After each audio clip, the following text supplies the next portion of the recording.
All right, welcome back to another episode of InHaus podcast. InHaus! We're here with RT, pastor of City Joy Church. I actually worked with you for Yeah, you did. I'm still working with you. Yeah, we still work together. It's so good. You know, whenever you show up, it's great. Whenever I decide to show up to work. It's awesome, man. Well, we're glad to have you on. Yeah. Tell us about yourself. I am 30 old. Dude, you're only 30? You're only 30 years old. You look like I'm you're about 30 25. old. I'm 37. Oh, okay. Almost 40. Is that okay? Do you guys just have like older guests on here? No, Is that man. what you do? Yeah. You're only I'm the grandpa. Yeah. You know, he's 37. We have a rule. Nobody under 35 pounds. Listen, man, a little about myself. So, yeah, age, who cares? I have been a believer since I was 14. Nice. Married my high school sweetheart. We've been together for over 20 plus years. Jeez. Coming up on married for 19 this July 7th. Awesome. We have 6 children. It's insane. 15-year-old all the way down to 3 in the Wow. It's awesome. Yeah, been doing ministry for 17, 18 years. Nice. Part-time or non-vocationally for 10, vocationally for 7. All that's in the joy No, now. we were up in Minneapolis. We did ministry over at Bethlehem Baptist for 10 years. Worship, student, discipleship, all that stuff. Then ran a business, ran Best Buy stores, and then we were out doing vocational ministry in Idaho, Elgin, and now City of Joy in Pingree Grove. Wow. Represent. Never a dull moment nor quiet moment in the Maldaner house. Awesome. Lots of coffee, baby. Hey, there you go. Love coffee. And Jesus. Let's go. And Jesus. In-house Jesus. Let's go. We're going to change our title now. Yeah. Dude, yeah. Or InHaus Jesus. Talk to us a little bit about like church planning and what led to that desire. What led to church planting? Oh, man, dude. Yeah. Man.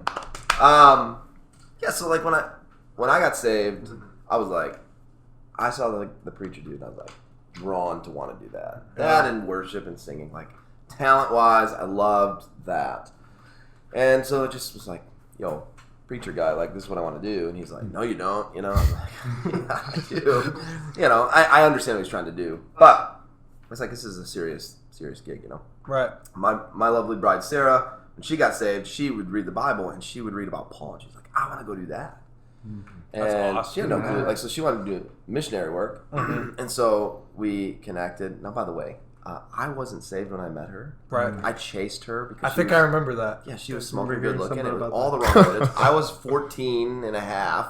And I was like pursuing her, and she was a senior in high school. I was a freshman. Whoa. Dude, And this guy, She didn't want to have anything to do with me. Listen, I make friends with her friends, Yeah. and then they're like, "You're an idiot." That's the way to go. You know, they're like, her parents want you to be mature, and I'm like, I'm mature, 14. You know, got a girly voice. And then I was like, hey, Sarah, we should go out. She's like, no, but you can go to youth group. And then after 7 weeks, I'm like, I don't know what youth group is, but after 7 weeks, I'm like, I got saved.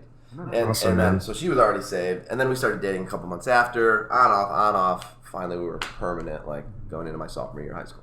So all that was that, but we wanted, like, we got together and we're just like, how does this work? Like, how do we preach, worship lead, missionary work? So we started dating, got married, and we're just like, okay, I got my Bible degree, I got my pastoral studies. She got a cross cultural ministry degree. Like, yeah, we're gonna do it. And then we start running a business.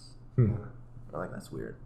And then and then I started managing Best Buy stores. But like, we're still connected to the local church, and those guys were legit. It was healthy. I mean, it was 3 sites, but 40 elders, but it was healthy. Yeah. Not perfect, but healthy. And it was in those moments where like, I really feel called to ministry, like full time. That's awesome. And then it was like, how do we get there? Like planting a church. Right. So we started pastoring a church that was already planted. coming to be a pastor at another church, but still wanting to go plant and had no clue when. And so 2018 came around.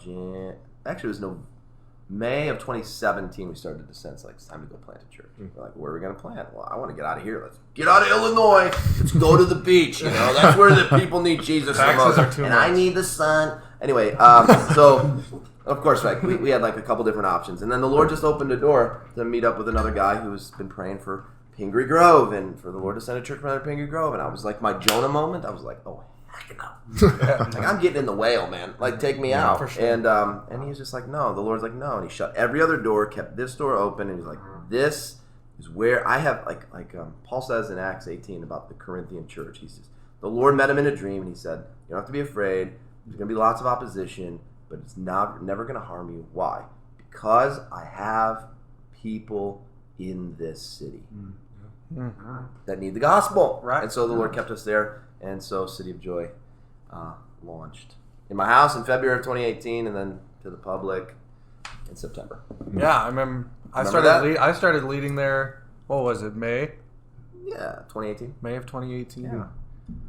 You were an InHaus worship leader. I was an Yeah, there you in-house go. worship leader. InHaus. In-house Feeling worship. like this is going to be a brand. Yeah, I mean, there you go. We kind of talked about that. That's still we're going to have an in-house beer. What? Not yet. You guys Not aren't yet, even man. Not legal. yet. Not yet. Not yet. All right, anyways. Huh. What's What up? was that like, starting a church for the first time? Here's the thing.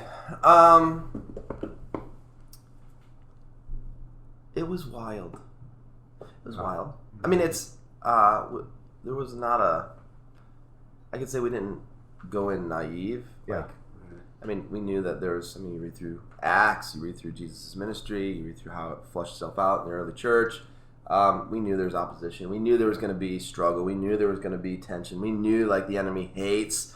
God growing up a body in a place where he's had a stronghold for a long time. And there's just, tons of that we experienced for sure. But it was the Lord who met us through many different people. Hey, the Lord sent me over here to pray for you. Or, hey, the Lord sent me over here to just share with you, like, you don't have to be afraid. Like, it's time to step out in faith. Like, keep walking the life of faith and unpredictability, not predictability. Don't walk the life of comfort. Walk the life of affliction, and that's where you'll find true comfort in the Comforter. So like that propelled us to just be like, all right, here we go. Like, and we just, the vision was like, it's not the religious churchianity, institutional, attractional, build a big thing with programs, come to City of Joy and be ministered, come to this location. It was like, hey, we're gonna hold up Jesus. He's the superstar. He's awesome, and we want you to just look at him. Mm-hmm. And when you look at him, like, we take it serious. Like 2 Corinthians, I want to say 2 Corinthians 3, 16, 17, 18, or something like that, where he's like you're being transformed from one degree of glory to another by beholding glory, and that's Jesus. So the more you behold Jesus, the more you become like him. And so that's what we like really built everything about City of Joy on. Be centered on Jesus, and stop focusing on doing church on a Sunday, and go be the church every other day of your life. That's it. Boom. In a nutshell. That's awesome. And I really thank you for the coffee. Yeah, you got it. Hopefully it's not. I don't know what. Shout out to our city. I don't know what. Our Citium Coffee House? Our Citium Coffee Our House, Citium man. Coffee House. You ever been there, dude? No. St. Oh Charles. my gosh. Super, it's super incredible. good. You have to text me that later. I will. We should meet up there sometime. We should meet up there whenever you're. It's like 20 minutes. Whenever you want to drive. Hey, you always that like- offer to meet here, so. I do. Because we always go to Starbucks. Starbucks, sponsor us. Starbucks. Yeah, you gotta delete it. Starbucks. Where did Trump come from? That was weird. He's inside. I have so many voices. I have so many voices in my head right now. I have so many voices. We can pray for you about that. We could. Yeah. Pray for my revival gosh. and restoration, healing. Pray for our nation. Pray for our nation. Tell me about having 6 kids. Is that crazy? You kind of mentioned that There's- on a flyby, but I wanted to. Yeah. We're not just going to let that pass. We're not just gonna 6 let that children. Yeah. Right. Why? Why 6 is okay? So true story, right? Okay. Have you guys ever watched Cheaper by the Dozen? Long time ago. Yeah, a long time ago, right? Yeah. With Steve Martin. Yes. Okay, so that was our inspiration. No joke. I don't think we ever talked about, like, how many kids do you want, sweetie? Well, I want 2. You know, everybody has that, like, pre-marriage For conversation. sure. We didn't. We're just like, Oh, man. I'm sure we're going to enjoy sex. Right. But we didn't really talk about Right. kids. We Yeah. watched the movie. I'm like, we want 12. That looks really Whoa. We should have 12. Nuts. Then we Would you- started having children. And This you're is like like, after we got married, you said this. We're like, before Yeah, after we got married. Like, within the first year. We're like, yeah. You didn't have any kids yet. No, none out of wedlock. Okay. Good, so thank you for that clarification. That's really good. So, because we're all about transparency. Like, I'm Right. going to go over there and you're going to hear me pee. Whatever you want to know, I'm on open book. Okay? Okay. So, Bathroom is right there. yeah, but you never know what's going to happen in InHaus. This is our first guest on the show. Dude, This yeah. I'm very sorry for all This of is this. how.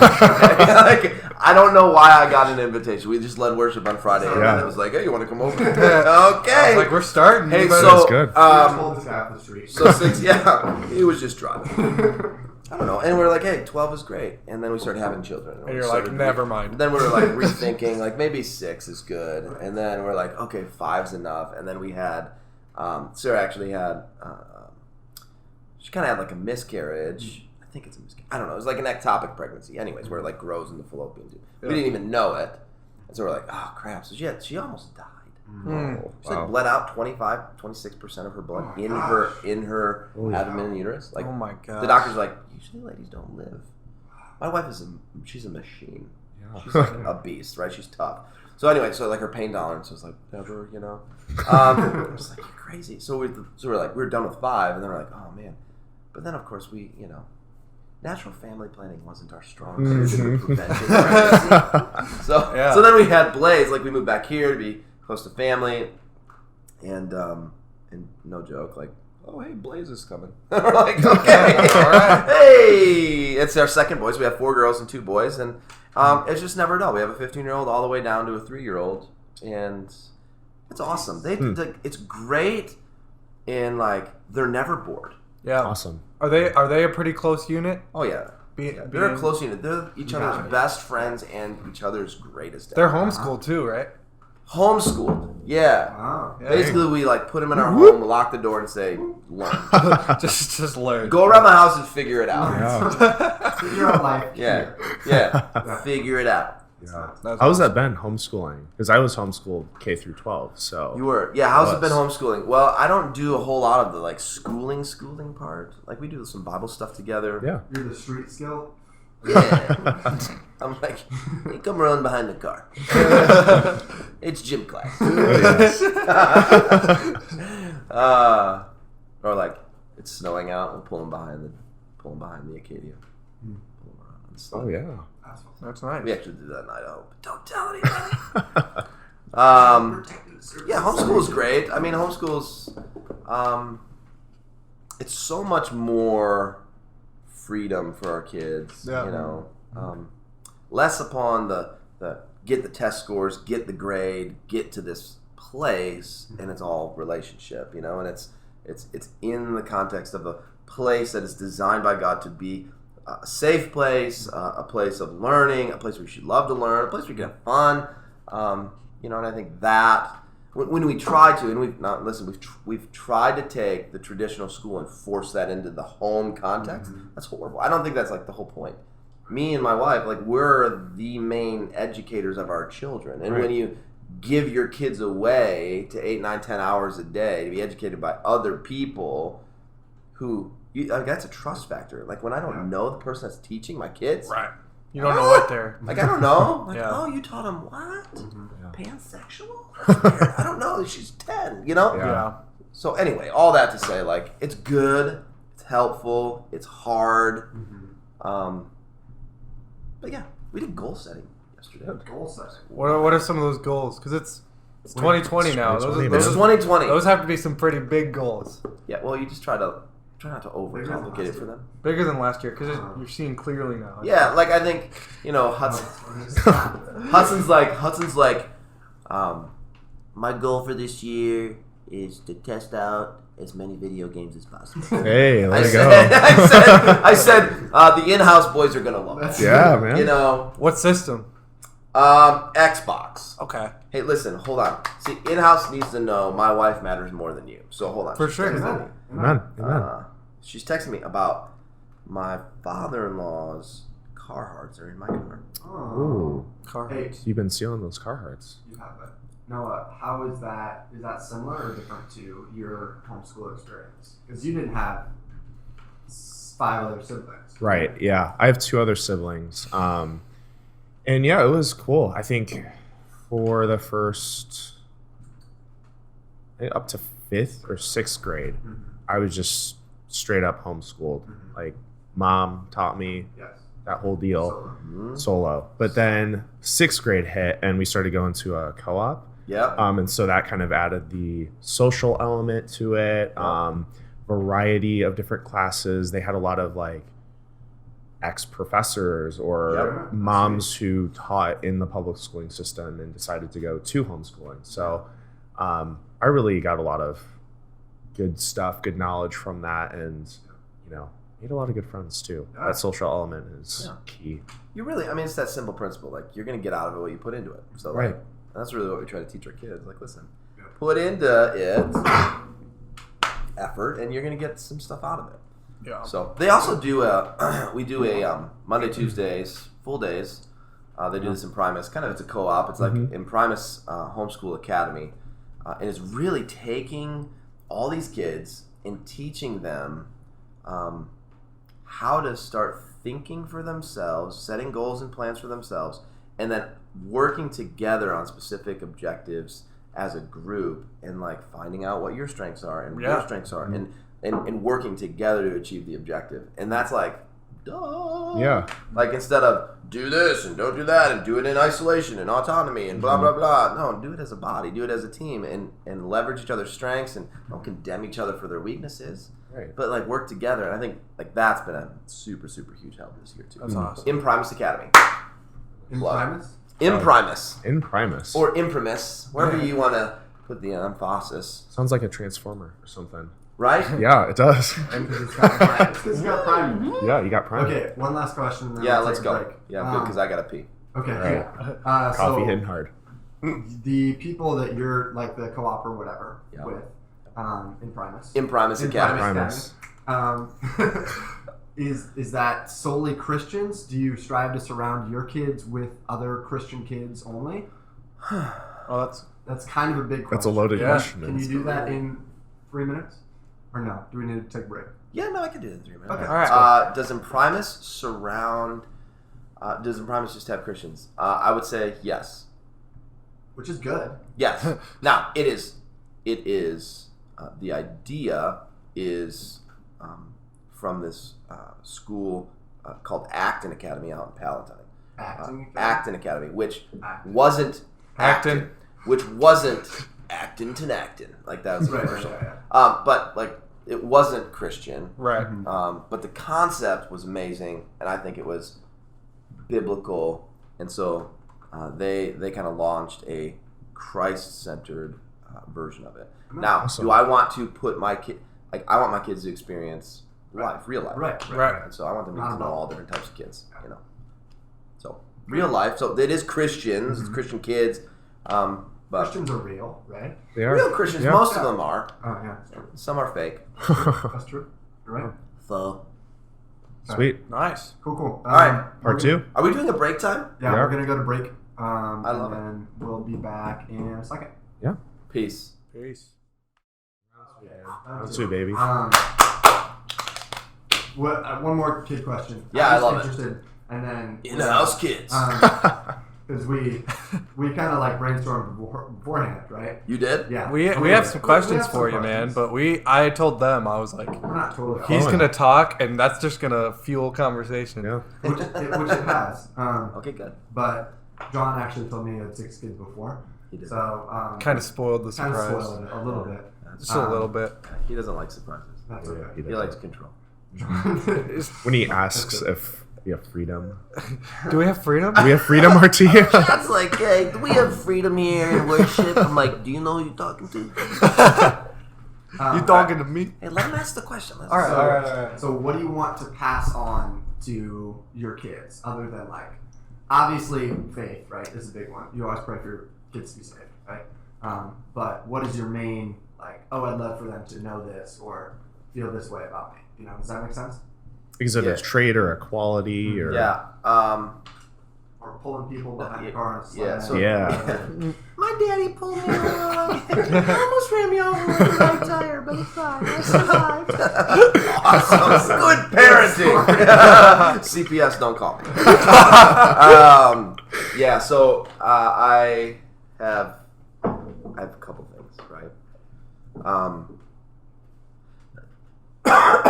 Number one, I want my kids to know how insanely loved they are by Jesus. And so, like, and in return, like, I want them then to, from love, just love. You know, number one. Number two, I don't want them to waste their life. Right? So don't waste your life doing something just to make $1. Don't waste your life going to college to get a paper, to get a couple letters before, just because that's what you quote do. You know, I think that's just dumb. Okay, I want my kids to not waste their life by doing dumb things. I want them to make their life count in Christ from love by doing what they're passionate and excited about. That's I don't know. We can't make money. That's bullcrap.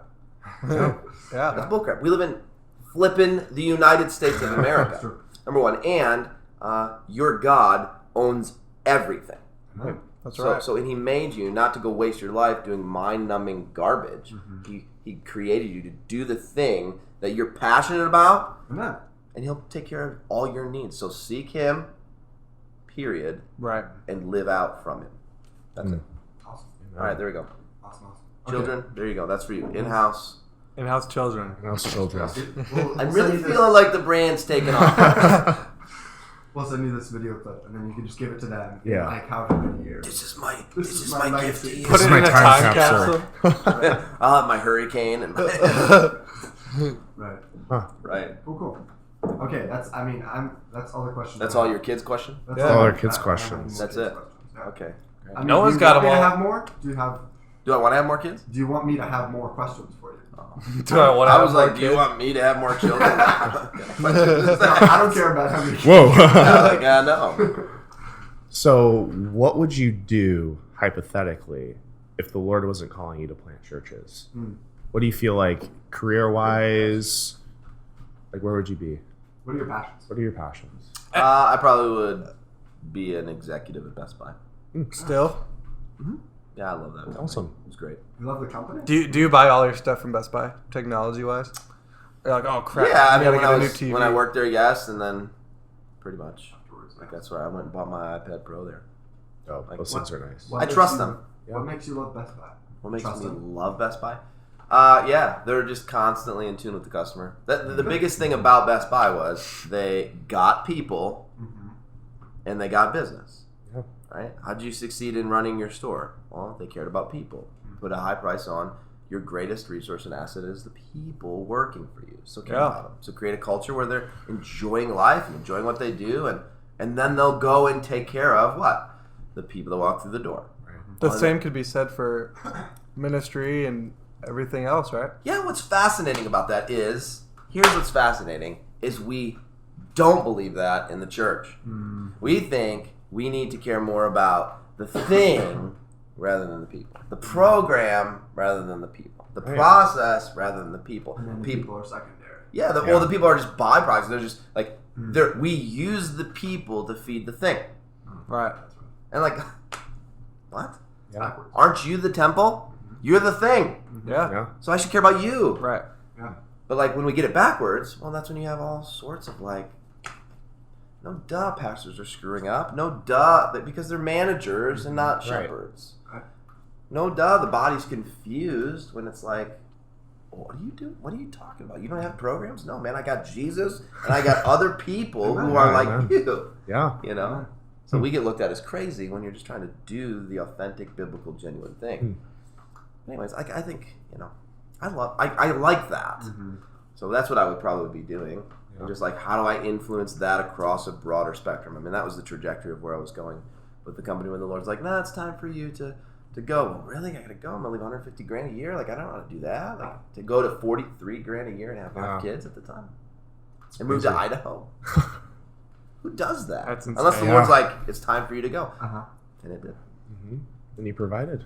Oh, he did. I mean, like, Always dude, does. we haven't missed a paycheck. The Lord has sustained us and provided abundantly more than we could. And he doesn't do it through the way you could calculate and say, I'm my hero.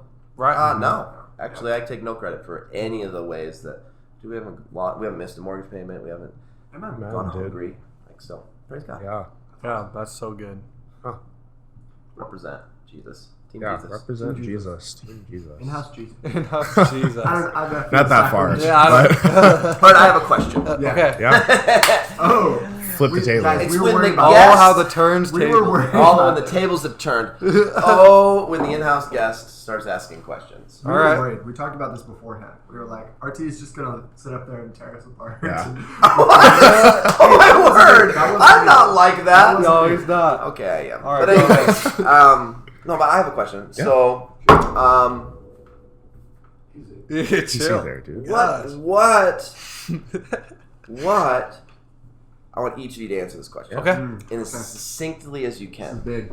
Okay? Here's the thing. You guys are gonna get to know these guys Yeah. a little bit more. What do you want to do with your life? Wow. Oh, shit. Is that it? Yeah, what do you want to do Boom. with your life? And I have many questions after that. But Okay. Keep it as what do you want to do with your life? What do you want to do with your life? What are you doing with your life? And if there's a gap, why? what? Jeez, can't come out of here and ask those type of questions. Thanks. Oh, yeah. So loaded. I mean, I'll start. Okay, Yeah, let's go. ahead. I want to glorify God in all that I do, wherever He has me. Sure. And at this point, it looks like that might be in workforce. It might be in local church. You know, I used to want to. There's a big part of me all the way up until like even part of last year that was like, oh, I'm gonna travel all over the place and like just live, for kind of Titus, right? And I'm gonna be like, yeah, I'm a Christian, but I'm gonna like take pictures and travel and do whatever, Stop right there. Yes. Why? Why did I want to do that? Yep. Because I had a passion to see the world, and also I was fleeing responsibility a little bit. There's a lot of like, But did that excite you? yeah, it excites me. But I think it was going regardless of circumstance. It was going regardless of whether it was the wise thing, whether it was where God had me. Right. It was just like kind of haphazardly running into wherever, like just take a backpack and go, and then not really know where you end up. Right. I think some of that can be narrowed down and fueled into sharing the gospel. You know what I mean? And I'm looking to do that this summer, actually, a little bit, through crew mission or something. If anybody has any mission trip ideas. Yeah. But God's been growing my heart for where I'm at and contentment in the place I'm in now. Yep. And I've really seen my love for DeKalb grow and my love for the campus grow. And just having a heart for people that don't yet know the gospel here, rather than some far off place there's a lot of unbelievers here too. So yeah, that's been the last. I don't know where I started with that question. Yeah, well, you're just like, I want to glorify God, and I want to go. I wanted to go early on to go travel the world, see the world, take pictures, do all that stuff. Right. Well, because that'd be fun, it'd be awesome. Maybe fleeing responsibility, but the Lord's kind of honed you in on be an evangelist. Be an evangelist right here. You don't need to go overseas. Yeah. You can be an evangelist and missionary right into DeKalb Amen. and on the campus. That's awesome. Yeah. That's awesome. Good. Yeah. Go, John. Let's You want go. me to go? Yeah, let's go. This is just So perfect. You shit. what was the question again? I mean, I know. What are you? So John has forgotten the question. Everybody, what is it? What is it that you are? Like, what is it that you desire? Like, I want to do this. with your life. With my life, I want to spend my life doing this, and then Yeah, man. you're like looking at like, what am I doing now? And if there's a gap, why? I mean, I think I've touched on this with you a whole lot. Yeah, but you haven't touched on it with Yeah, them. for sure. I think there's always been this sense of calling to want to go into ministry and do full-time vocational ministry, whether it be with a church or with a college ministry or whatever that looks like. I know worship ministry has always been like the biggest call on my heart from the Lord. And I mean, right now I'm working at Enterprise, and I'm Enterprise car rental. cleaning cars and doing that. And the Lord can use that just as much as He can use full-time vocational ministry. But from a very early age, like that's what I've wanted to do. That's what I've been working towards in school. And so, I mean, I don't know. Okay, sweet. Go. Yeah. Well, right now, I think like Titus said, kind of bouncing off of that, I just want to glorify God. Kind of on the path that I'm on right now. I'm in school for business management and entrepreneurship. Sure. So, I don't know. Why? Well, I want to use that as kind of a platform because originally I was going to go to college for computer science, and then I took some classes and I was like, whoa, this is no way. Yeah. This is not me. This is not like how my mind is set Was up. that your major to start? Yeah. Oh wow, I don't know if I remember. Because how far in are you to this I considered like a first semester junior. So, Okay. yeah. But I think How much debt are you into? 0. Okay, praise God for Yeah. that. Praise God. I'm like, That would have taken a different conversation, but I'm Yeah. good with that. Yeah. $83,000. I am $150 million in. Yikes. No way. No.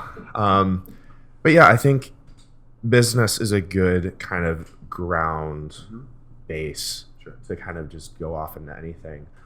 So like I tell people, as I get further into my college career and just get older and hopefully a little bit more mature, like my interests, my passions are growing. I found that like I'm really just getting into like writing and graphic design and music and just a whole lot of stuff. And I think especially through growth in like a local church, being connected in that way, and I don't know, whether it's getting really deep in the Word and studying it and letting God speak to you in that way, that's just kind of really been hitting me hard over this last semester and then throughout this. So I don't know, whatever that looks like, whatever God kind of uses, either to bring all of those passions and abilities together, or He might just kind of handpick out one and be like, go. Yeah. But at this point, I don't know. Yeah. I would say, I mean, because your minor is also English, you know. Yeah. So I would affirm that the things that you are skilled at, it seems that you're pursuing. You Right. know? Yeah. Because 100%. like business management, like I would, if I walked into a room and had to pick a career for you, you know, it's like, oh yeah, no, it could be just the way you hold yourself in the way. I mean, also I would say like John wants to work with people. You know what I mean? Like I walk into a room and it's like, oh, John should be in a career where he's not by himself all day. Dude, I could never, Yeah, you ever can never work do a that. You desk can never do job. that. 100% second, third, and fourth, that one. Yeah. Yes, John should not be alone. And Find him a I'd wife. even Find him a wife, like man. I'd even add on to what I was saying, like worship ministry, yes, but the end goal is like pastor, and I think the Lord's been affirming that more so in the last 3-4 months from just things that He's been doing. I'm also like, as I'm doing this like podcast stuff and just like plugging it away with like, well, yeah, I mean this could always take off, but I feel like entertainment or whatever, you know, in some form or fashion, whether it's marketing or whatever it looks like, but those are just things that like I've seen the Lord using. Yeah, so look, listen, at the end of the day, so there's been a lot of sobering interactions I've had lately of people on their deathbeds, right? And and then you watch a guy who's passed away, and you just stop and think, or you go visit people in your local nursing homes, or go to your hospitals and just watch people. Listen, here's the thing. when you're at the end of your life, the common theme that you hear from people is like, I wish I did. And the challenge to the three of yous and myself is don't get to the end of your life and wish you would have. Do you have any of those? It now. No, I'm doing it. Yeah, Amen. amen, dude. Amen. That's I'm good. doing it. Right? And so I think like that's the thing. You find any way and every way to do the thing that you're called to do, that you love doing, and don't waste money on an education to get a degree to do something that you can go and knock the door down of 3 business owners and say, I want to learn how you got to be where you are because I'm passionate about starting my own business in this field. Go knock the door down. Amen. Go don't sacrifice traveling the world and exploring and taking pictures and doing that stuff. Go be an evangelist here and go abroad. Yeah. And don't worship ministry and pastoring isn't a profession, it's not a job, it's a calling. And you're going to spend your life to give your life for other people to live. Enjoy it and be the servant and love it and go do it and have no regrets. Yeah. Period. Awesome. There you go. Love your show. Dude, that was Sweet. so good. Awesome. InHaus podcast. Yeah. Well, So if people can, if they're interested in your ministry or anything, Where can they find you? Where can they find you? Where can they find me? Yeah. Where can At they find InHaus you? podcast. You can find me. No, dude. Right here, I man. don't know. I'm an open book. You can go. I'm on Facebook. I'm on Twitter. we'll drop all that stuff down City of below, Joy, too. cityofjoy.church is the website. City of Joy. City of Joy. We do Real Talk on Facebook. City of Joy every Tuesday and Thursday. So, I don't know. It's all that stuff. You can find me all over there. Cool. Sweet, man. Or Awesome. on InHaus some other time. Yeah. Awesome. We would love to have We you. would love to have you. You'll I be have, back. I have so many more topics that we can talk about. All right. Let's go. Looking forward to it, man. All right. Well, thank thanks, you. dude. Thanks for having me on this. Appreciate it. Love you, All right, dude. awesome. Deuces. Boom. Never outro.